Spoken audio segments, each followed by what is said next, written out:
अस्सलाम वालेकुम नाज़रीन, अमीन एस टीवी न्यूज़ नज़र विझूं था हिमलजी अपडेट ते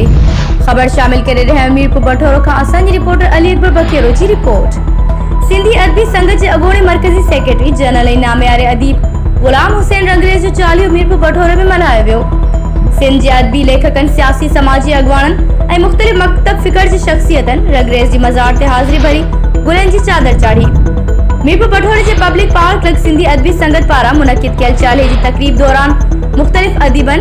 ऐं लेखकन रंगरेज़ जी न्याणी फहमिदा हुसैन रंगरेज़, सिंधी अदबी संघ के सेक्रेटरी जनरल अहमद सोलंकी,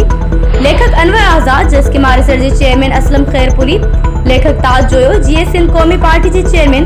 नवाज ज़ऊं, जीए सिंध महाज के वाइस चेयरमैन नवाज शाह भाडाई, एसीपी अगवान अमीर आज़ाद पवन, लेखक इंजीनियर ओभायो खुश्क सूफी हुजूर बख्श ऐं बेन खिताब कयो। चालीहे तकरीब में सिंधी अदबी संघ के मुख़्तलिफ़ शाखन के अहदेदारन, वकीलन, सहाफ़िन ऐं सियासी समाजी तंज़ीमन के अगवानन शहरिन वडे अघ में शिरकत कई।